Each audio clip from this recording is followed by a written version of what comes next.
I'm going to record. Very good evening. Today we are going to talk about central themes of feminism because in our last classes we talked about feminism, how it was originated, then after what are the goals of feminist movements. Then after we discussed about first wave feminism, then the second wave feminism, and the third wave feminism, and their movements, and what then how they affect on the rest of the world and the post feminist waves, right? All these things we have discussed. Uh, then we have to think about uh, central themes of feminism. Right? Can you remember all these things?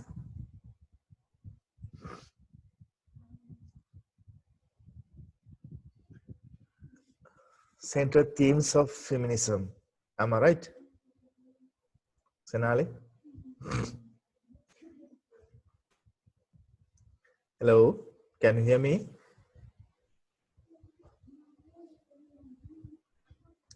Sayuri, Sankalpani? Yes, sir. We finished from modern feminist. Sorry?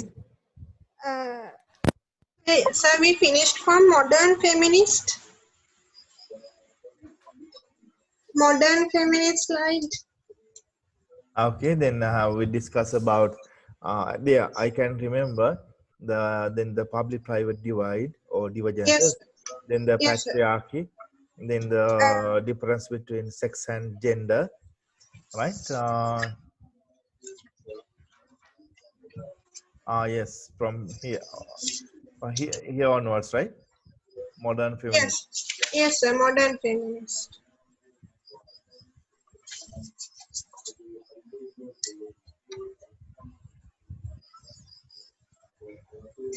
Yes.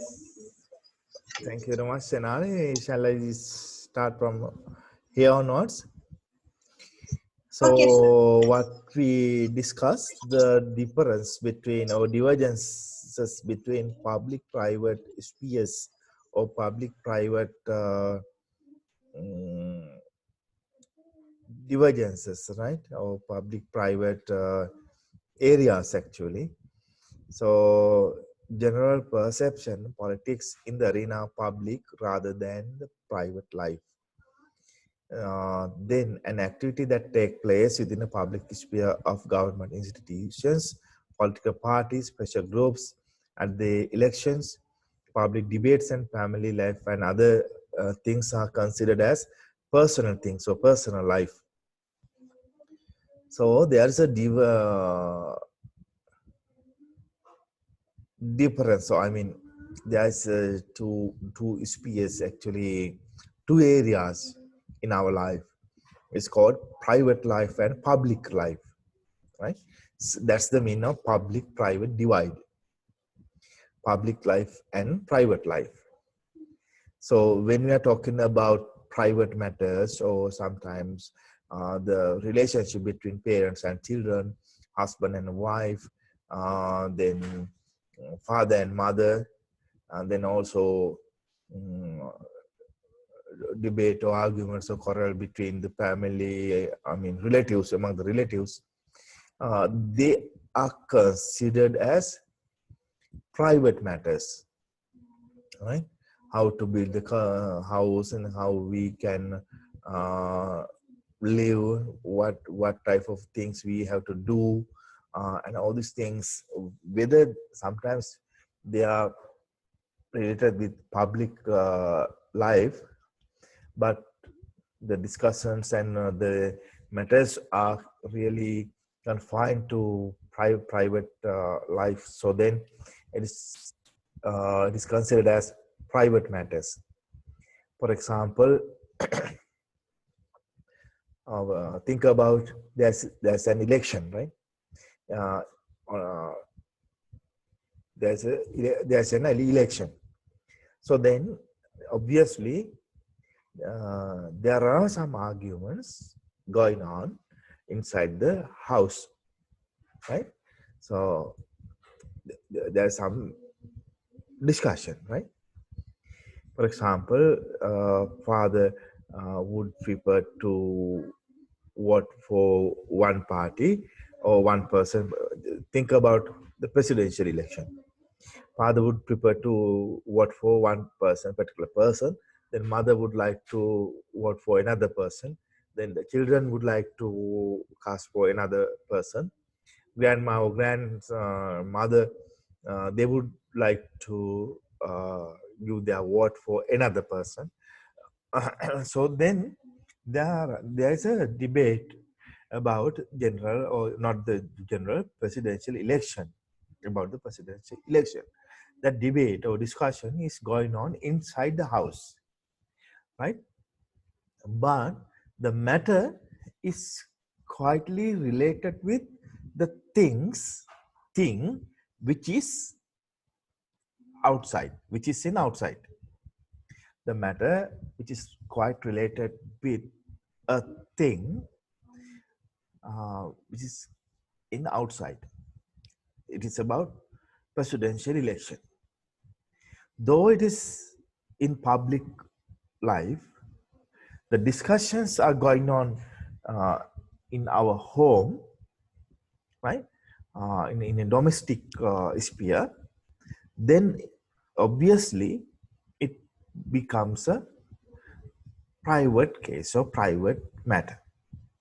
Though it is the matter, discussion matter is related with the public life, discussions are inside the house, that on the base of that, those discussions are called the matter of private life, right?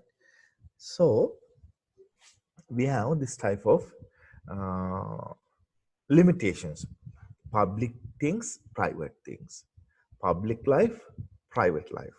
That's the thing, right? Then generally, according to traditional political ideologies and philosophies, they thought that politics, it is in public life. Politics is not in private life. According to general or traditional assumption, politics or political type things are in public life. They are not in the private life, according to traditional point of view. Right? On the base of that perception, what the traditional beliefs did, they confined, they restricted women for household work or domestic work, saying that they are private. They thought that the public life is most suitable for the man, not for the woman. Public life is most suited for the man, not for the woman. Right? According to their point of view, private life or domestic work or the household works are most suited for the woman, not for the man, because he is quite stronger, he is quite capable enough to deal with public life, because public life is very competitive, very aggressive, very uh, much hard works are there. The women are very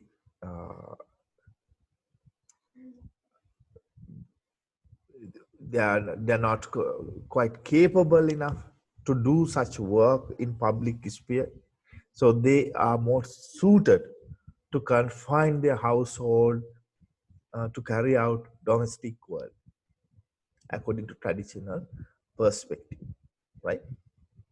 So that's the thing. But what modern feminists did according to their perspectives, right? Shall we read? Instead, that politics is an activity that takes place within all social groups. It is not merely confined to the affairs of government or other public bodies. Politics exists whenever and wherever social conflict is occurred. According to modern feminist perspective, politics is everywhere and every time we can find politics whatever the whenever the conflict arises, wherever wherever the place, whatever the time conflict arises, we can find politics according to their perspective. There means modern feminist perspective. According to modern feminist perspective, politics is everywhere. It is not confined to the public space, to public areas. Politics is not purely related with government affairs, the election matters, political parties and pressure groups and their activities, and the public opinion. Politics is in public life as well as in private life. The way we are speaking, it is politics. Politics is there. When we speak language differently, then politics is there, right? So the way of we dressing, that's politics. Because we want to have attraction from the others to increase our power, right? So way of we are walking, that is politics. The way of we are sleeping, that is politics, right? Even at the funeral house, even at the funeral, you can see politics is there, right? Some funeral houses, they are doing the matters very simple way, but some others, they want to show their power and wealthiness to the others.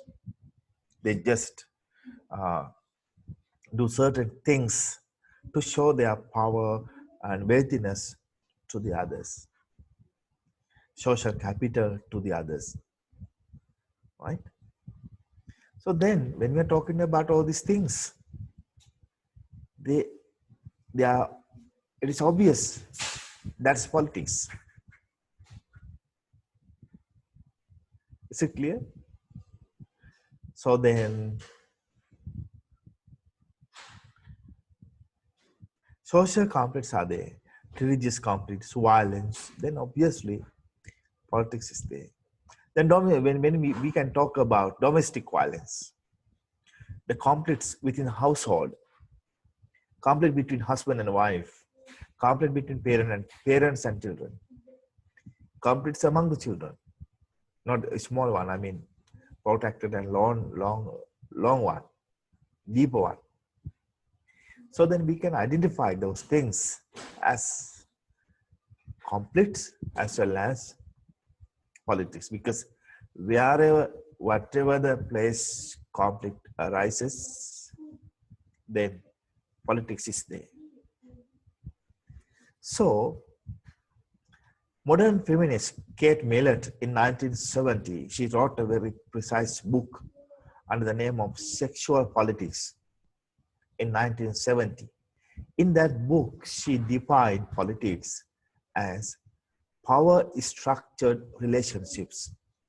According to Kate Millett, prominent feminist, politics is power structured relationships.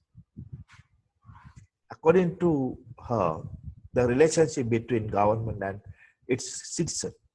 That's a power structured relationship. It means that is politics. The relationship between employers and workers within a firm, that's a power structured. There is a power structured relationship. So then it means politics is there. The relationship in the family between husband and wives, because power structured are there, then it becomes politics. The relationship in the family between parents and children, again, it's obvious, it's politics. So according to modern feminists, politics is there in public life as well as in private life. But before, according to traditional point of view or traditional views, traditional philosophies and traditional theorists, politics is in public life. That is why many people, when they heard about our discipline, when they heard about we are studying politics in our university or advanced level, uh, they would prefer to ask certain questions. Why you are studying politics? What's the purpose of studying politics? So then, sometimes they may say, oh, it's good to study politics. One day you can contest for the election. One day you can be a member of parliament. One day you can be a politician of this country.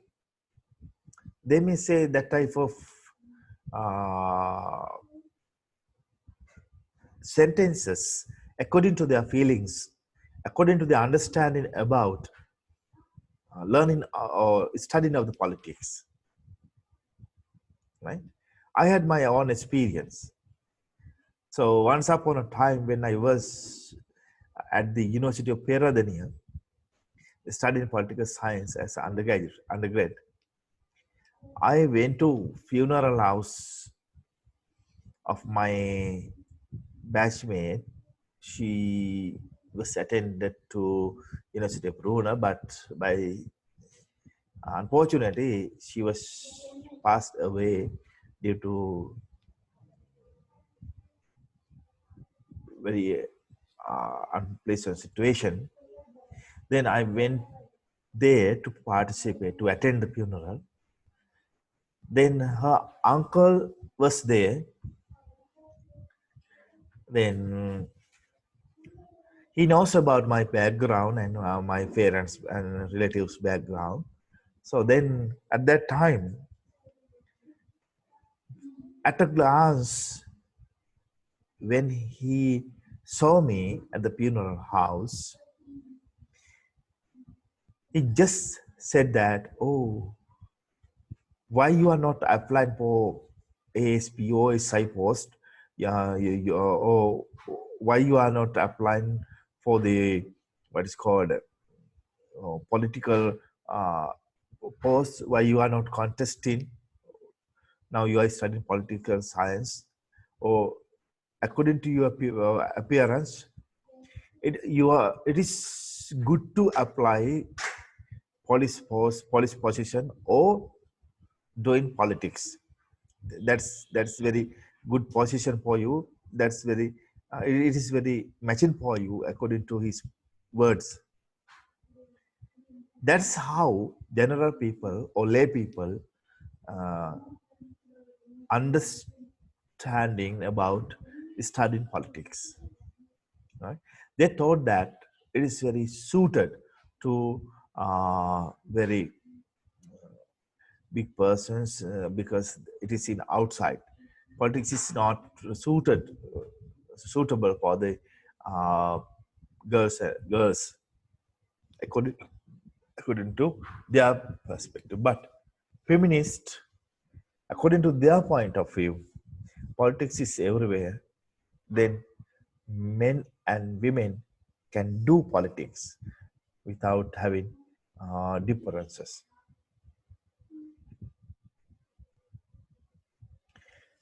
That's their perception, public man, private women. Sexual division of labor is natural rather than political.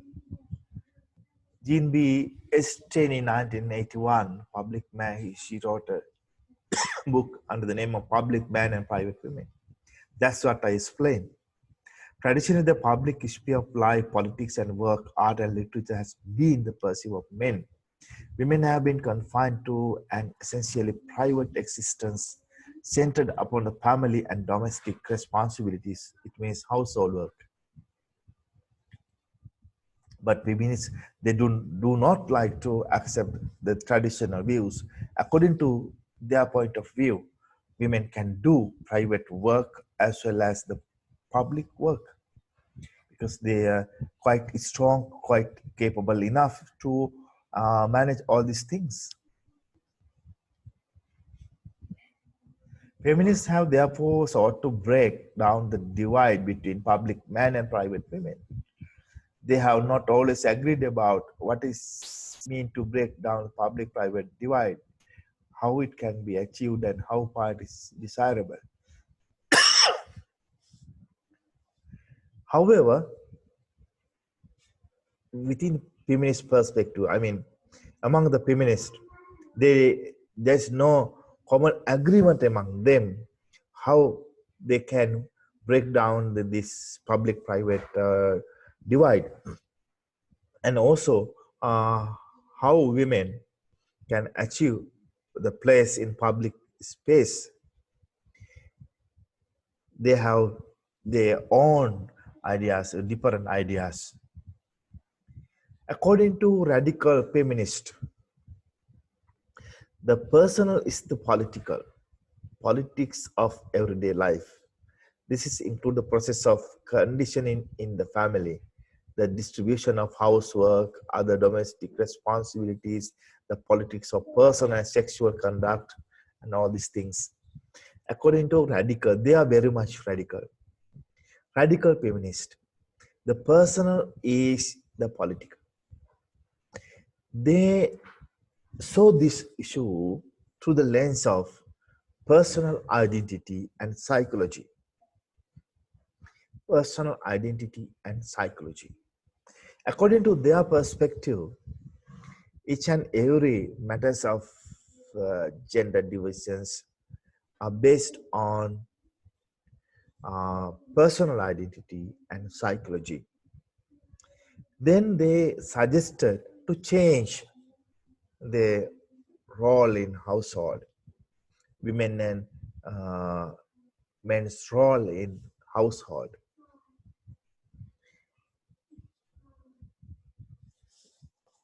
right? They talked about extremely private matters like sexual conduct and others. Then, according to their point of view, these responsibilities and duties, the initiatives of such work uh, might be changed according to their point of view, because all these things are based on psychology and uh, personal identity and personal politics. Then according to their point of view, politics is there in each and every aspect of public each and every aspect of public life and each and every aspect of private life of the human being.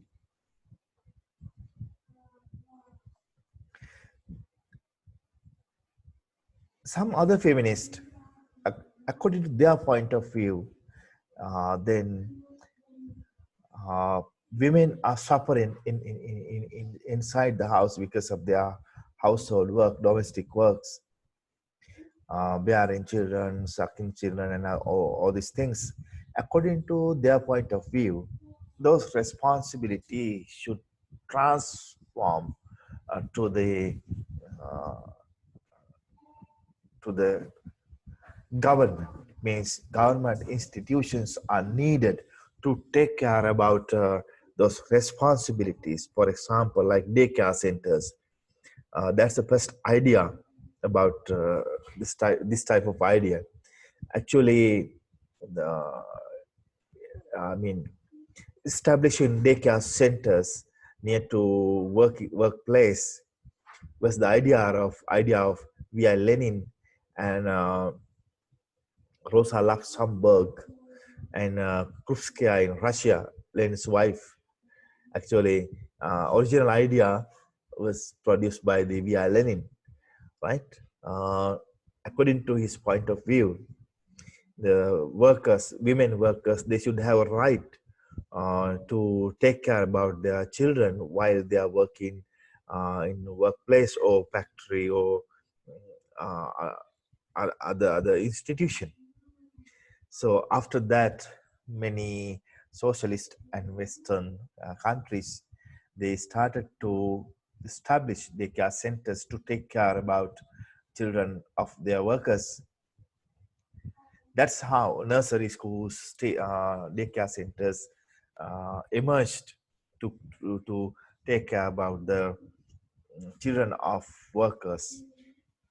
That transformed women's work or domestic works to the government or government institutions.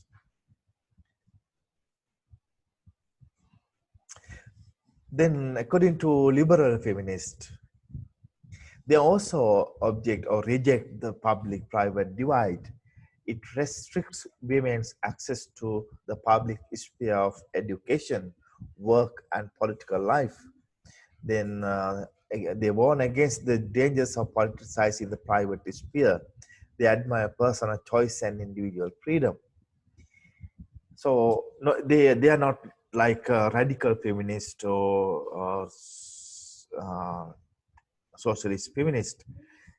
They very much admire the personal choice and individual freedom. According to their point of view, the members of the family, they can talk with each other, they can share their thoughts and beliefs with each other. After that, while doing that, they can decide what to do, what can do, what is the most important and suitable thing to do according to liberal feminist perspective, right? They are not like radical feminists. They are always respecting to individual freedom and personal choice. According to those things, individual freedom and personal choice, people can decide what's the best way for them. There's no hard and fast rule for the governing the family. So then, next concept is patriarchy. Patriarchy, patriarchy, right? So feminists, first I will read the bullets. Feminists use the concept of patriarchy to describe the power relationship between men and women. The term literally means ruled by the father, the supremacy of the husband or father within the family, the subordination of his wife and his children, male supremacy, male dominance to describe gender relations in society at large. Feminists, they use the term patriarchy. What's the literal meaning of patriarchy? Patriarchy means the rule by the father or elder male member of the family. It means ruled by the male members of the family. Then likewise, uh, society, larger society is also governed by the male members of the society. Women and girls and children, they are subjected to the powers of male members of the family. Likewise, it is same in the larger society, right?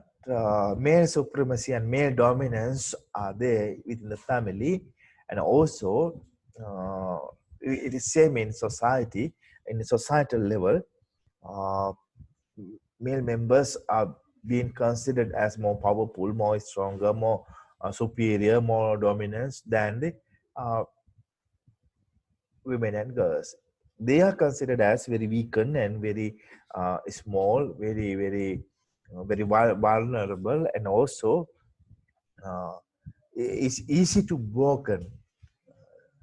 Most of time they are considered as uh, fragile goods. Fragile goods.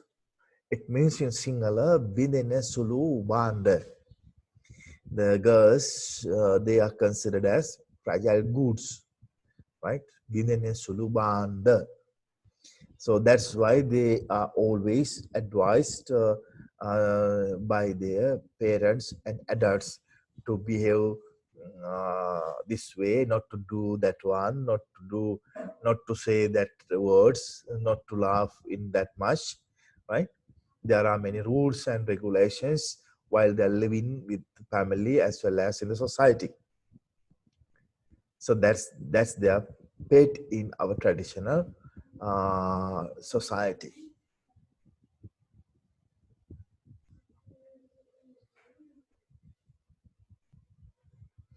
The dominance of the father within the family symbolizes male supremacy in all other institutions, as I mentioned. Patriarchal family lies at the heart of systematic process of male domination. It reproduces male dominance in all other works of life in education and work and other politics. Likewise, uh, within the family, they believed uh, male supremacy or male dominance is there. It means ruled by the father or male member of the society of the family.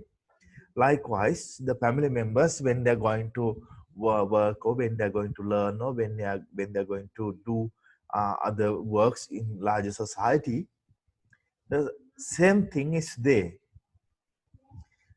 The rule by male members. So that's concept. A societal setup is called as patriarchy. Patriarchy. But remember that there are matriarchal societies in the world. In our traditions, I mean, in our ancient societies, we can find many matriarchal societies, right? But in the modern sense, modern world, we can find a lot of patriarchal societies, rather uh, matriarchal societies. So then, patriarchy is therefore commonly used in a broader sense to mean quite simply ruled by men. So very simply, we can say patriarchy as a rule by men, both within the family and the outside. It means in the larger society. Again, Kate Millett in 1970 in Sexual Politics described patriarchal government as an institution whereby that half of the population means population, which is female, is controlled by that half which is male. In 1970, Kate Millett wrote about government means government is an institution whereby that half of the populace which is female is controlled by that half which is male. According to her point of view, according to her perspective, government means or governance means there are two parts of the population. One part is male, other part is women. Right? According to Kate Millett, government or governance means one part of the population is ruled by the other part of the population. One part of the population, which is consisted of women, is ruled by other part of the population, which is called men. Half of the population is consisted of women. They are controlled by the male members, right? When we think about Sri Lankan context, the situation is bit different because in Sri Lankan population, uh, women's uh, number of women are very high than the men. So then it can say in this way, in Sri Lankan context, government or governance means more than half of the population, which is consisted of women, is ruled by other part of the population, which is consisted of men. It is less than half of the population. We can say in that way. Then again, Kate Millett suggested the patriarchy contains two principles. Two principles. Patriarchy contains two principles. The first one, male shall dominate female. Male shall dominate female. That's the first one. Male shall dominate female. According to Kate Millett, that's the first principle of the patriarchal society. First characteristic of the patriarchal society. Then, elder male shall dominate the younger. Then, elder male, elder male members of our society shall dominate younger male members of our society. Likewise, in our university system, first years should obey to the second years. Second year should obey third years. Third year should obey fourth years. Ayya, yes, ayya, yes, ayya. Likewise, right? That's what Kate Millett pointed out. To understand the patriarchy and what are the characteristics of patriarchy, it is better to see our university system and subculture because it is based on purely patriarchal concepts, right? A patriarchy is therefore an hierarchic society. Hierarchy is there. The lower one, middle one, and upper one. It is characterized by both sexual and generational oppression. Therefore, patriarchy is characterized by sexual oppression as well as and generational oppression. Sexual oppression as well as generational oppression. Right?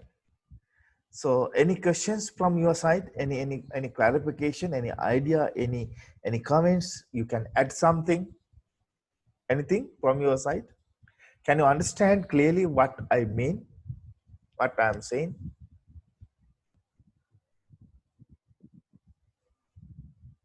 Hello? Are you sleeping or? Yes, sir, can understand. So then, is there anything to add? No. Sir. No. Sairi? Yes, sir. Anything from your side?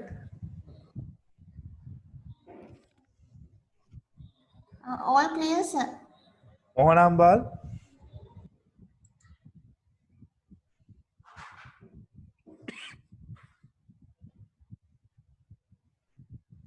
Mohanambal? Sankalpani?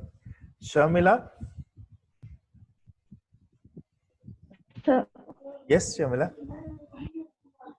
yeah, sir, it's true. It's At the clear? present also it happened. Hmm. Please continue. For example, in our society also it happens, sir. Hmm. Including my family also. Yes, yes, yes. Uh, Very good. Continue. if the girls laugh, the cousin brothers or our aunt, uncle, fathers, always says that as a girl you cannot laugh this much, like that they always says this. Yes, yes, yes. You know, Shamila, in Sinhala community, There is a Yes. saying that girls, I mean, girls, they cannot laugh while Yes. showing their teeth. Teeth, right? Teeth. They cannot laugh showing their teeth. Okay. I mean, uh, Yes, sir. openly and loudly, they cannot laugh.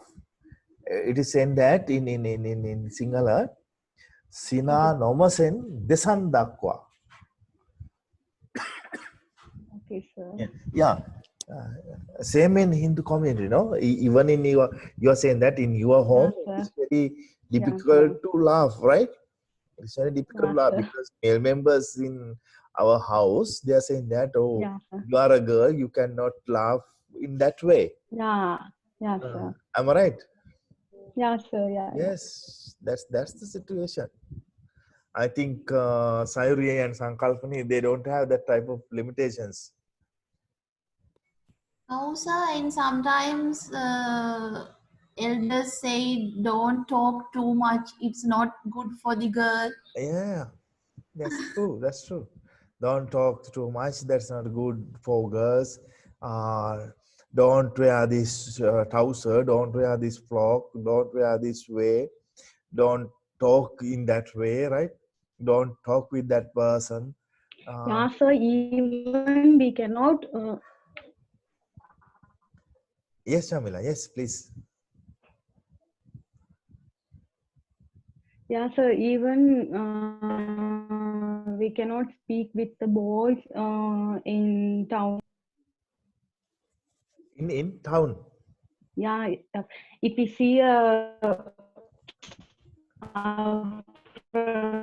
schoolmates or classmates, Yes.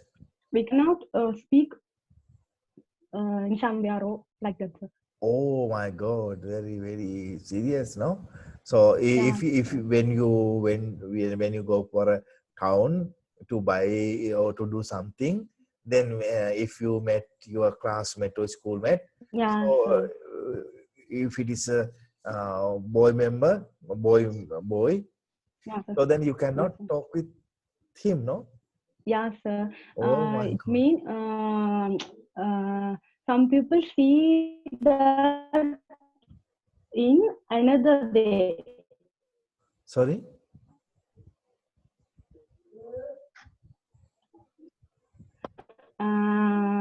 Boys Yeah. see the friendship in another way, sir.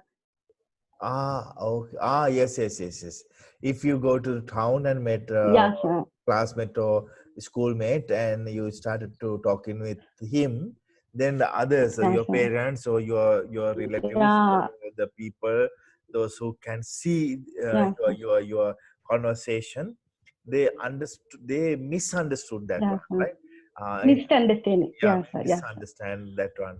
So they always think Yeah, in sir. that, so they are going to do a bad thing, right? They are not just Yeah, friends. sir. Yeah, yeah, same in every community, in single Yeah, community, sir. community, even in the Muslim community, the situation is too bad, right? uh, Shamila, I think in your area the girls can ride a Yeah, sir. foot bicycle, no? Yeah, sure. Is there a restriction? Are there any No, sir. no, girls can ride bicycle, no? No, sir. Bicycle and scooter and all Yeah, this. sir. Yeah, sir. Yeah, sir. Uh, But but in Sinhala community, it's very difficult because elder members of our society, they advise them not to ride bicycles, especially for the girls, right? But in Hindu okay, sir. community, they are allowed. When I went once upon a time, I went to Jaffna Peninsula. So each Okay, and every sir. morning, I can see lot of girls and ladies. They are riding a bicycle to their school and office. So that's very beautiful Uh, scene. But in southern areas and Colombo and Halawataputlam, it is very difficult to see the girls while they are riding a bicycle. But in foreign countries, it's not as in Sri Lanka, right? Foreign I country means mean, in the other countries, it's like the gender bias thing is so deeply rooted in Sri Lanka. other countries means Asian countries, South African countries, USA, America. Latin American No, not countries, Asian countries, Europe countries. Western countries, European countries. European countries. Yes, they Yeah. have that type of idea. They have their freedom, I think, more than the Asian females. Yes. Not that much, but comparatively, I mean. Yes, Senali We have like comparatively. so many restrictions, no, sir. Like Uh, whatever we do, they are like they complain. yes, but according to my understanding, comparatively, that's true. That's true. But when I was in my child age, in my grandmother's house, there were a lot of my relatives. They they were girls, right? So they were not that much of restrictions. They can ride bicycle, they can climb the trees, sometimes coconut trees, and then jackfruit trees. They can go there and pluck the fruits and things, and then coming down. They can do anything. Uh, According to my understanding, in our traditional societies, the girls and women, they had bit freedom than this, because they were treated equally with their male members, because they had to do a lot of work for their families, for cultivation and irrigation and so on. So then they had to do uh, lot of work equally with their male members of the society. So but that may depends depend upon the situation, situation to situation. In Western countries, yes, sometimes they have, but they are also having some problem, because even in USA, according to my understanding, the people, those who are in urban centers, and especially people, those who are in northern part of the country, they are very much fastidious, and also they are very much ethnocentric than the people, those who are in southern part. That's that type of mentality is there. They are having that type of mentality. Uh, the people, especially those who are in northern, uh, they they are having perception that people, those who are coming from the southern USA, they are not much civilized than them, right? So now you can have that type of experience in your future. Yes. Hopefully, sir. Yes, because my experience when I was in Nepal, then I met few Americans, not few actually, uh, 10, 15 Americans, right? American students. So a group of students, we together participate a workshop. It is about non-violence, Kenyan non-violence program. The American professors were there to teach us. With those professors, students were there. So then we are also student, no? Then when I try to talk with one or two students, then others secretly and very privately they said that, oh, do not talk with that girl or that boys. So they are coming from southern. Southern means Southern American. So they said they try to uh, say they are coming from southern. Uh, they are not good. They are not civilized. Mm, than us. Uh, they are not suitable to create a good friendship. So that type of experience uh, are there, right? So then I understood, because from American history, there's a war between northern and southern. It's called American Civil War, because at the time of Abraham Lincoln, he was the man who stopped it, because the people, those who are in southern, they would prefer to have slaves. Then the people, those who are in northern, uh, when the American president Abraham Lincoln abolished the slavery, the northern people, they quickly absorb it. But the people, those who were in southern part, they did not quickly absorb and accept it. That's why Abraham Lincoln had to send troops to control them. So then it was called American Civil War.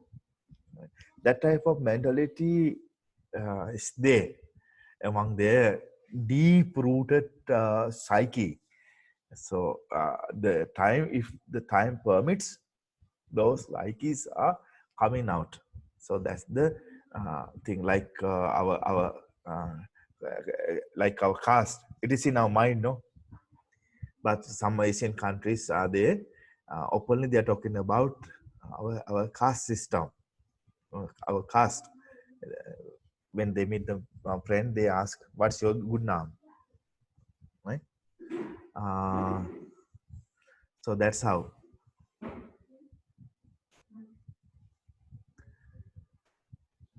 So then, shall I move? Or shall I stop from here today?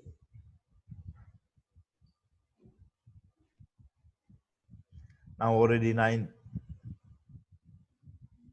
Senali. So thank you very much, Senali and Shamila. Today you spoke very openly. So we want to have that type of experience, ideas to develop our discussion, because we are talking about uh, our societies, the life of ours, then we can easily understand these things. They are very much practical than the theories and philosophies.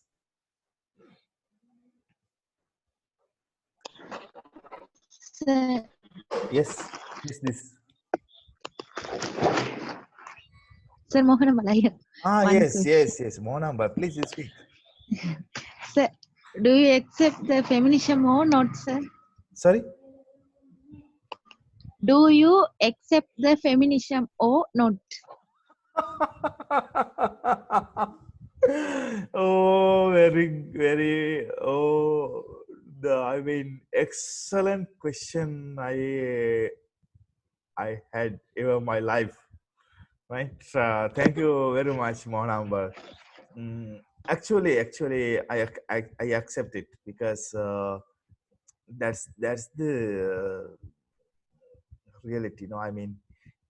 Equality part is there, justice is there, democracy is there, transparent is there, sharing is there. So that's why I accept it. That's what I studied gender and politics when I was in Peradeniya University.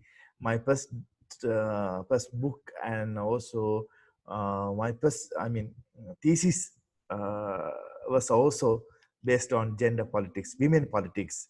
Yeah, it was published by the well-known publishers in Sri Lanka, Godage Publishers. But unfortunately, it is in Sinhala. I will try to translate it in English, or if you like to do it in Tamil, you can do it. If you find someone to translate it into Tamil, you can do it.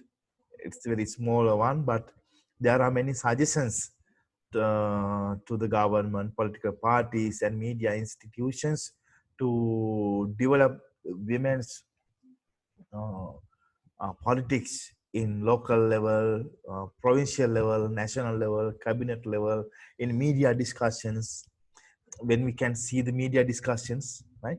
Like Ratu Veera, and there are many, no? But have you seen that how many uh, women politicians are there? All of them are male, right? I don't know why, right? So I think theater TV is there. They are organizing one debate, but the problem is that all the I mean compeers, I mean all the invitees are female. There is no male member in theater. That's the problem. uh, I suggested all these things to improve women politics. I accept, Mohan Ambal. I accept. Thank you very much. Okay, sir. Thank you very much. Your excellent question. Then what else?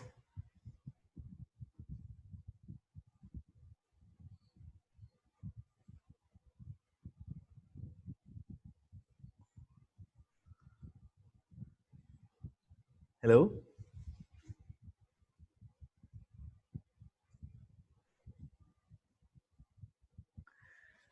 Okay, now Yes, sir. already 9. Shall we stop today? Because beyond 9, we cannot do our classes according to the faculty board decision. We have to respect your privacy and private life as well. Okay, sis. Okay, sir. Thank you very much for your participation and live questions, right? Okay, sir. They are very much admired and highly appreciated by me. Very live questions, lively questions. I mean, live questions. Sajivi Prashna. Thank you so much. We will meet again and we'll continue our discussion later on. Thank you so much. Stay safe and good night.